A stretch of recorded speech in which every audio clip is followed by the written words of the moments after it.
なんでいきなりプロジェクト中止なんですか。カイサ 갑자기 동결된 슈퍼노바 프로젝트. 이유인즉슨 고성능 무인 전투기를 만들었기 때문에 더 이상 유인기를 개발할 필요가 없어졌다는 것. 기존에도 무인 전투기는 존재했지만 갑작스러운 초 AI 탄생은 의문점이 한두 가지가 아니었습니다. もうすぐ夢が実現されるのです。 순식간에 백수가 돼버린 이사무와 갈드. 우리의 사공치는 또 기발한 발상을 했는데 유인기를 이용해 무인기를 격파하면 당연히 유인기의 평판이 오르고 프로젝트가 재개될 테니 당장 지구로 날아가 무인기를 파괴하겠다고 했습니다. なんだ。待ちくたびれましたよ。まったく。 얀 또한 자신의 걸작인 YF 식구를 위해 사고뭉치에게 힘을 보태주기로 했고 둘은 워프 장비까지 훔쳐 불이 나게 달아났습니다. ミュンには合わせない。 한편 샤론의 공연은 성황리에 준비 중이었는데 마지 그로더가 마침내 이빨을 드러냈습니다. 샤론을 구성하고 있는 데이터칩은 안전이 검증되지 않은 생체 신경칩. 완벽한 샤론에 대한 선망에 그는 범죄에까지 손을 댔으며 그 칩을 통합군에 넘겨 무인기 X9을 탄생시켰습니다.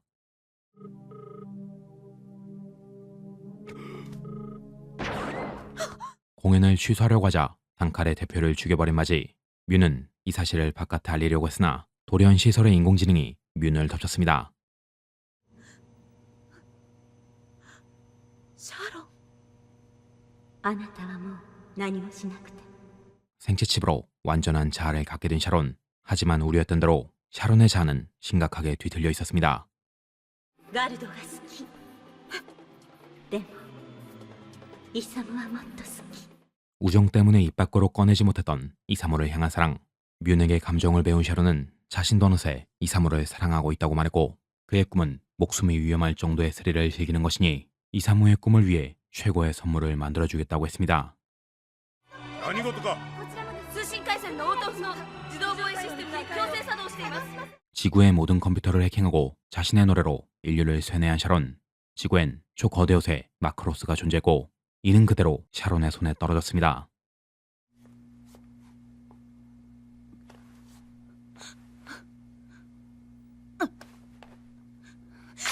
뮌이 어떻게든 샤론을 막으려고 고군분투하는 동안 이사무와 갈드는 샤론의 요격을 피해 지구에 도착.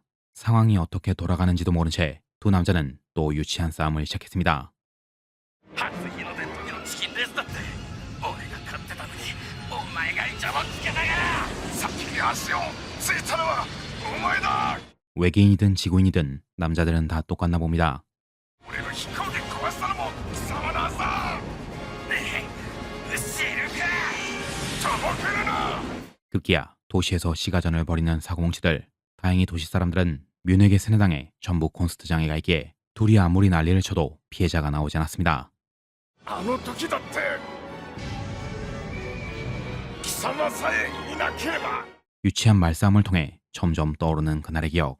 갈드는 이사무가 사고를 쳤다고 생각했지만 7년 전 그날 이사무와 뮌이 같이 있는 걸 보자 갈드는 이성을 잃고 뮌을 덮치려고 했고 갈드가 겨우 정신을 차렸을 땐 옷이 찢겨진 뮌과 주먹 다짐한 이사무밖에 보이지 않았습니다.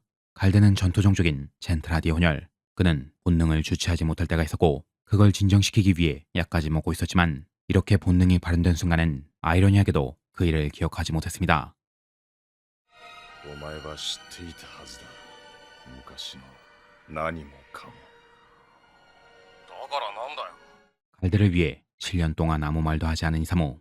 갈드가 아무리 겁쟁이니 배신자니 외쳐도 이사무는 이 비밀을 무덤까지 가져갈 생각이었습니다. 過ぎたことは忘れようぜ。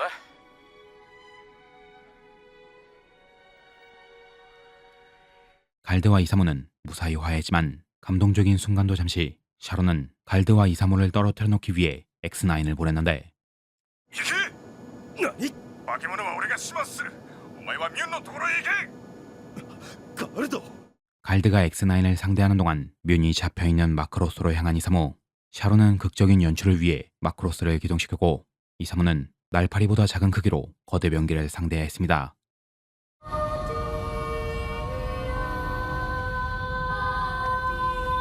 자신의 사랑스러운 완성작을 보며 그녀의 품으로 몸을 던진 마지. 그가 원한 결말이 정녕 이것인지는 알 수 없지만 지금은 한시라도 빨리 샤론을 막아야 했습니다.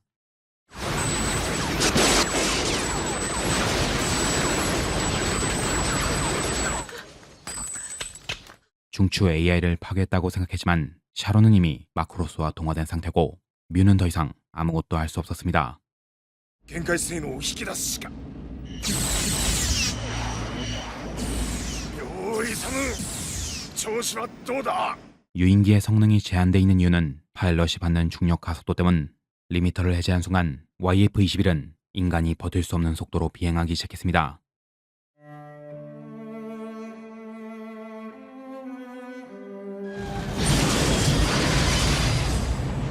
자신의 목숨을 바쳐 X9을 격파한 갈드.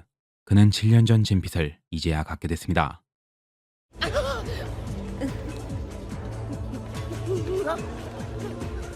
샤론의 마수는 YF-19를 덮쳤고 얀을 긴급히 탈출시키긴 했지만 이사무도 예외는 아니었습니다.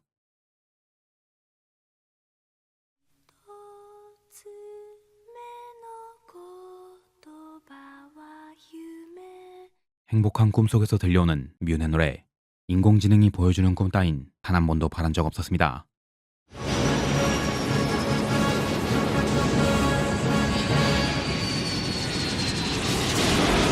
포화를 피해 정확히 샤론의 중심을 공격한 이사무.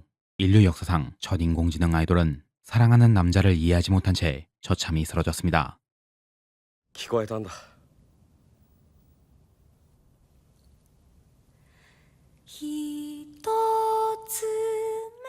이사무의 말을 듣고 7년 만에 다시 노래를 부르는 뮨.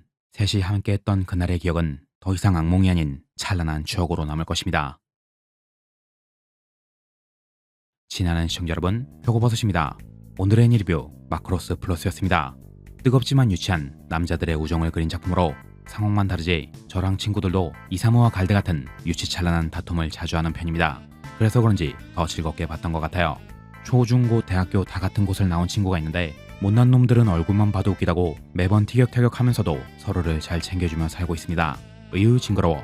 작품에 관한 얘기를 해보자면 도그파이트 연출은 단연 90년대 최고라고 할 수 있으며 미사일 전투씬을 전부 셀화로 만든 마지막 작품입니다. 이 다음 시리즈 마크로스부턴 CG를 채용해 애니메이터들의 부담을 줄였다고 하네요.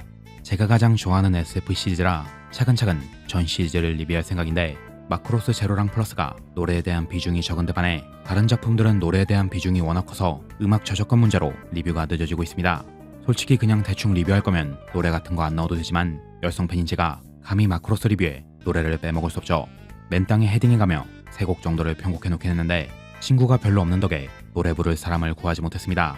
최선을 다해 가수를 구해 빠른 시일 내에 리뷰하도록 하겠습니다. 리뷰 하나 하려고 음악까지 편곡하는 버섯은 나밖에 없을 거다. 이상 오늘의 리뷰 뜨거운 사나이들의 우정을 다룬 작품 마크로스 플러스였습니다. 마크로스의 묘미는 역시 상관관계지만 저는 죽었다 깨어나도 스냅하이기에 나고드는 한 명을 보면 마음이 아려오더라고요. 갈드 자식 하늘에서 잘 지켜봐주라고. 그럼 저는 여기까지 하고 다음 영상에서 뵙도록 하겠습니다. 밍나 맞다네.